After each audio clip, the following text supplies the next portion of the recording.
আমাদের কথা বিজেপি গুরুত্বই দিচ্ছে না, তাদের এজেন্ডা মতন কাজ করছে। সুতরাং আমাদের দরকার গুরুকুল চাই, সনাতন ধর্ম রক্ষা করতে গেলে এটা অত্যন্ত প্রয়োজনীয়, এসেন্সিয়াল দরকার। নিয়ে অনেক বিতর্ক আছে, যেটা ওরা মানে অশাস্ত্রীয়ভাবে রাম মন্দির করেছেন এবং শঙ্করাচার্যদের কথা শোনেনি, যিনি জগৎগুরু শঙ্করাচার্য ভারত মানে সনাতন ধর্মের যিনি যারা প্রধান।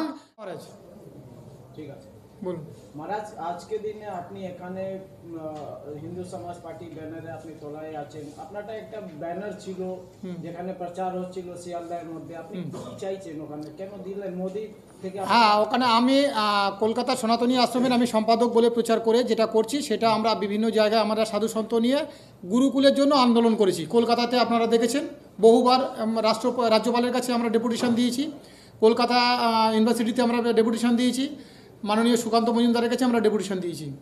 কিন্তু যখন দেখছি যে আমাদের কথা শুনছে না, কারণ আমরা সাধু সন্ত, আমাদের বিশেষ কোনো ক্ষমতা নেই। হ্যাঁ, আমরা বলছি আমাদের অর্থনৈতিক দিক দিয়ে আমরা স্বাবলম্বীও নই, সুতরাং আমাদের কথা বিজেপি গুরুত্বই দিচ্ছে না, তাদের এজেন্ডা মতন কাজ করছে। সুতরাং আমাদের দরকার গুরুকুল চাই, সনাতন ধর্ম রক্ষা করতে গেলে এটা অত্যন্ত প্রয়োজনীয়, এসেন্সিয়াল দরকার। তার জন্য আমরা লড়াই করব। মালাজি, আপনি যেটা বলছেন, আপনার তো হিন্দু ধর্ম নিয়ে কথা বলছেন, অনেক কিছু বলছেন, পাশাপাশি ক্রিশ্চিয়ান ফাদার যেগুলো আছে, এই সামনে আপনার একটা মহাত্মা গান্ধী স্ট্যাচু সামনে, মেয়র রোডের সামনে প্রেস কনফারেন্স করে বললো কি এখানে যত চার্চ আছে या আপনি মেডিকেল যেটা বললেন, সবাই আগে ক্রিশ্চিয়ান তৈরি করে গেছে, কারো ক্ষমতা নেই কি এটাকে তুলতে ভাঙতে পারে। লেকিন আপনার পাশাপাশি আপনারটা যে হিন্দু ধর্ম যে মন্দির আছে ও ভাঙা হয়ে যাচ্ছে, এটাকে কিরকম আপনি দেখছেন? শুনুন, আমার পরিষ্কার বক্তব্য, কোনো মন্দির ভাঙার পক্ষে নই, কোনো মসজিদ ভাঙার পক্ষে নই, কোনো গির্জা ভাঙার পক্ষে নই। আমি চাই সনাতন ধর্মের মানুষরা যাতে নীতি আদর্শমূলক শিক্ষা, আগিয়ে যাওয়ার শিক্ষা পায়, সনাতন ধর্মের শিক্ষা পায়, সেটা আমার প্রথম প্রায়োরিটি। না না, আপনি কথা বললেন না, ফাদার যেটা বললো এখানে কি আপনারটা যেরকম ওনারটা চার্চ আছে, হেরিটেজ আছে, ভাঙতে পারবে না। অনেক কিছু যে স্কুল আছে যেটা বলা যায় ওটাকে কেউ ভাঙতে পারে না। ওই পাশাপাশি আপনারটা যে গুরুকুল, আপনি যেটা কথা এখানে বলছে গুরুকুল উঠে গেছে আপনারটা, তারই পরে তো স্কুল আসলো, এটাকে আপনি কিরকম পাশাপাশি দেখছেন? এটা স্কুল ও গুরুকুল উঠে গেছে, স্কুল বসে গেছে। আরে স্কুলের অনলি মাত্র চাকরি পাওয়ার জন্য করা হয়, হ্যাঁ, আর গুরুকুল চাকরি প্লাস আদর্শবান মানুষ তৈরির জন্য গুরুকুল তৈরি করা হয়। স্কুল গুরুকুল কেন উঠে গেছে আপনারটা? এটা গুরুকুল দেখুন, গুরুকুলের উপরে যে আপডেট করা হয়নি, যে সেই প্রাচীন ভাবনায় গুরুকুলগুলো চলছিল বলে উঠে গেছে, এবং গুরুকুলে ফান্ডিং করার লোক নেই। হিন্দুরা সেই জায়গা থেকে আমরা পিছিয়ে পড়েছি, এবং সেটা সরকারি অনুদান ছাড়া এই গুরুকুলগুলো রিকভার করা যাবে না। একইভাবে তো তেমনি বিভিন্ন মন্দির, হ্যাঁ, আপনাদের গুরুকুলের আন্ডারে না হলেও সাধারণ মানুষরা যে মন্দিরগুলো করছেন বা স্বেচ্ছাসেবী সংগঠনগুলো, সেক্ষেত্রে সরকার তো দেখছে না। এই মন্দির তো হিন্দু মানেই তো সবাই সমান। হ্যাঁ, সেক্ষেত্রে আপনাদের গুরুকুল হতে পারে, অন্য সংস্থা হতে পারে, আপনারা পাচ্ছেন অনুদান বা আপনারা নিজেরা করছেন, কিন্তু যারা বেসরকারিভাবে মন্দির করছেন, হিন্দুর জন্য তো, হিন্দু মন্দির তো না, বেসরকারি মানে আমাদের মন্দির নিয়ে আমার কোনো প্রশ্ন নেই। আমার কথা হচ্ছে মন্দির সংলগ্ন শিক্ষা নিবাস, শিক্ষার ব্যবস্থা করতে হবে, শিক্ষালয় করতে হবে, সনাতন ধর্মীয় শিক্ষার ব্যবস্থা করতে হবে। মন্দির ভারতবর্ষে প্রচুর আছে, প্রচুর ভেঙে নষ্ট হচ্ছে, সেগুলো আমরা রক্ষা করতে পারছি না। আমি নতুন করে মন্দির করার জন্য আমি জোর জুলুম কারোর উপরে করছি না। আচ্ছা, বিভিন্নভাবে সন্ত্রাসবাদী আক্রমণ হয়েই আসছে, হ্যাঁ হ্যাঁ, স্বাধীনতার পর থেকেই। এই সম্প্রতি যে ফরিদাবাদে অত ধরা পড়লো, তারপরে হচ্ছে বোম ব্লাস্ট হলো দিল্লিতে, লালকেল্লার কাছে, সেখানেও দেখা যাচ্ছে অনেক হিন্দু মারা গেছে বেশি। তবে আপনারা হিন্দু একজন সেবক হিসেবে কি ভাবছেন? দেখুন, বোম ব্লাস্ট যেটা হয়েছে সেটা হিন্দু মুসলমান, কি হিন্দু মরেছে কি মুসলমান মরেছে ওটা আমার প্রশ্ন নয়। বোম ব্লাস্ট যারা করেছে তাদের কঠোরতম শাস্তি চাই, প্রথম কথা হচ্ছে এটা, এবং তার তদন্ত করা উচিত, তাদের শাস্তি দেওয়া উচিত। আর এটা বা হবে কেন, তার জন্য আরও বেশি করে প্রোটেকশন নেওয়ার কথা প্রয়োজন। এই জন্য কি প্রধানমন্ত্রীর ক্যাবিনেট দায়ী? নিশ্চয়ই দায়ী। একেবারে যে পরিকল্পিতভাবে করেছে এরকম আমি বলছি না, কিন্তু নিশ্চয়ই দায়ী। তার কারোর বাড়িতে যদি কারোর কোনো একটা সমস্যা হয়, সেই গৃহকর্তা তো দায়ী থাকবে। হ্যাঁ, হিন্দুবাদী হিসাবে আপনারা যেমন তেমনি বিজেপি হচ্ছে হিন্দুদের নিয়ে প্রচার এবং রাজনৈতিকভাবে ভোট যুদ্ধেও হিন্দুত্বের প্রচার করে। সেক্ষেত্রে তার বড় ট্রাম্প কার্ড হচ্ছে রাম মন্দির। সেই রাম মন্দির নিয়েও বিতর্ক, সেখানে আপনাদের ভূমিকা কি হিন্দু সমাজ? শুনুন, যেটা রাম মন্দির করেছে তা সেই রাম মন্দিরটাকে আমি স্বাগত জানাই, কিন্তু রাম মন্দির নিয়ে অনেক বিতর্ক আছে যেটা ওরা মানে অশাস্ত্রীয়ভাবে রাম মন্দির করেছেন এবং শঙ্করাচার্যদের কথা শোনেনি। যিনি জগৎগুরু শঙ্করাচার্য ভারত মানে সনাতন ধর্মের যিনি যারা প্রধান মুখ, তাদেরকে বাদ দিয়ে রাম মন্দির প্রতিষ্ঠা হয়েছে এবং ইনকমপ্লিট অবস্থায় হয়েছে। এবং রাম মন্দির যিনি এটা তৈরি করার যার মুখ্য ভূমিকা যিনি ছিলেন তিনি হচ্ছেন এল কে আদবানি, আপাতত এখনও জীবিত রয়েছেন। আমার মনে হচ্ছে তাকে জজমান করাটা প্রথম উচিত ছিল, মানে নৈতিকভাবে উচিত ছিল লালকৃষ্ণ আদবানিকে জজমান হিসেবে প্রতিস্থাপন করা। আচ্ছা, আপনারটা যেটা ব্যানার ছিল ওখানে ব্রাহ্মণ কথা লেখা হচ্ছিল, কি ব্রাহ্মণ জন্য কি করেছে মোদী সরকার? কোথায়? না পোস্টার আপনারটা ছিল ওখানে ব্রাহ্মণ নিয়ে কথা হচ্ছিল। না ব্রাহ্মণ না, গুরুকুল নিয়ে আর জন্ম নিয়ন্ত্রণ বিল নিয়ে। আর না, ব্রাহ্মণও লেখা হচ্ছিল কি ব্রাহ্মণ নিয়ে আপনি কি করছেন, মোদী সরকার কিছু করলো না, এটা কি?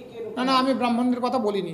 আপনি যদি প্রশ্ন করেন আলাদা কথা, আমি বলি পশ্চিমবঙ্গের জাতীয় সঙ্গীত হিসাবে যেটা মুখ্যমন্ত্রী যেটা প্রত্যেকটা শিক্ষা প্রতিষ্ঠানগুলোতে যেটা দিয়েছে, বিশেষ করে হিন্দুদের যে সমস্ত স্কুল বাইরে রয়েছে যে বাংলার মাটি বাংলার জল এটাকে গাইতে হবে, কিন্তু সেক্ষেত্রে যে মাদ্রাসাগুলোকে কিন্তু সেই ক্ষেত্রে সেই রকম কোন নোটিফিকেশন দেওয়া হয়নি।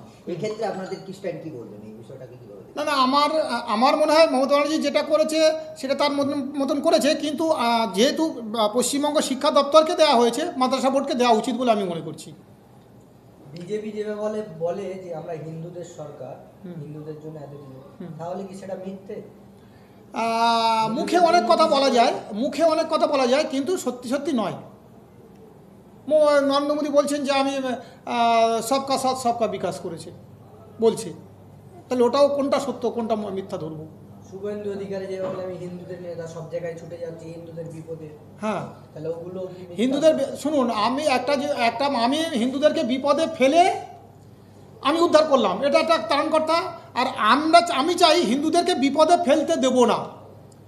আমি চাই যাতে হিন্দুরা বিপদে না পড়ে, তার জন্য গুরুকুল করে ঐক্যবদ্ধভাবে থাকবো যাতে হিন্দুরা বিপদে না পড়ে। ঠিক আছে, এখানে প্রেস কনফারেন্স করে একজন বলে গেছিলেন কি এসআইআর নিয়ে যেটা মতুয়া দল নিয়ে এখানে হচ্ছে, ওখানে বিজেপি যেটা যে লোক ফর্মটা ফিল আপ করাচ্ছে ওখানে ওটা ধর্ম পরিবর্তন করাচ্ছে।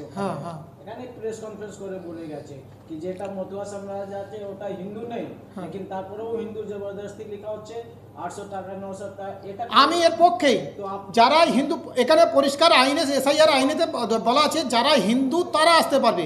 আর হিন্দু মতুয়াটা হচ্ছে হিন্দু ধর্মের একটা অঙ্গ।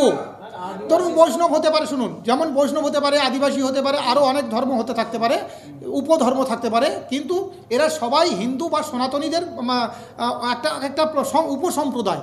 সুতরাং যারা আসবে, এটা আমার পরিষ্কার বক্তব্য, আদিবাসী যে ধর্ম এখানে আছে, সারনা আছে, সব সনাতন, সব এখানে যেটা বলছে আমি হিন্দু থেকে পৃথক আছি, আমার কোনো হিন্দু ধর্ম নেই। না এটাকে জবরদস্তি যে এসআইয়ের মধ্যে হিন্দু লেখা হচ্ছে, এটাকে আপনি এটা জবরদস্তি, যদি আমার কথা হচ্ছে যদি এটা হিন্দুস্থান সনাতন ধর্মের দেশ, যদি কেউ ভুলবশত এটা মনে করে, আমি তাদের কাছে করজোরে অনুরোধ করছি তারা এই ভুলটা যেন না করে। তারা সবাই সনাতনী, তারা সবাই হিন্দু। এবারে উপসম্প্রদায় কেউ মতুয়া হতে পারে বা অন্য সম্প্রদায় আদিবাসী হতে পারে, আমরা তাদেরকেও স্বাগত জানাই। আদিবাসীরা যে দেবতাকে পূজা করে আমরা সবাই সেই দেবতাকেও পুজো করি, কোনো এর মধ্যে কোনো ডিফারেন্স নেই।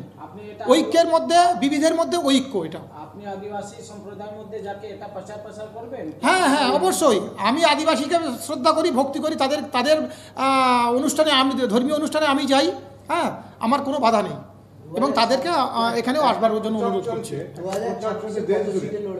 বলুন। দেশ জুড়ে হিন্দু মানে একটা মিথ হয়ে যাচ্ছে, সে ব্যাপারে যেহেতু আপনারা আলাদা একটা হিন্দু সমাজ পার্টি করেছেন, হিন্দু মানেই হচ্ছে বিজেপি, এই যে মিথটা ঢুকিয়ে দেওয়ার চেষ্টা হচ্ছে, এর বিরুদ্ধে আপনি কি বলবেন? যারা এটা ঢুকিয়ে দিচ্ছে তারা সুকৌশলে ঢোকাচ্ছে, কিন্তু যারা খাচ্ছে তাদেরকে আমি অনুরোধ করছি, বিজেপি মানে হিন্দু নয়। যদি হিন্দুর হতো তাহলে আমি বলছি তো গুরুকুল আজকের তো আজ 15 বছর আগে সবাই তারা প্রচার, বিশ্ব হিন্দু পরিষদের আরএসএস থেকে সব প্রচার করেছিল যে কংগ্রেস সরকার মন্দির থেকে টাকাগুলো সব লুট করে নিচ্ছে ট্যাক্স বাবদ। তাই তো? তাহলে তাদের পরামর্শে আজকের বিজেপি গভর্নমেন্ট কেন্দ্রে এসেছে। তারা কেন আজকের সেই মন্দিরের টাকাগুলো আমাদের যে ছোট ছোট মন্দিরগুলো আছে তাকে সমবন্টন করে দিচ্ছে না? আমি মুখে এক বলবো, কর্মে আর এক করবো, এটা হবে না, করা যাবে না।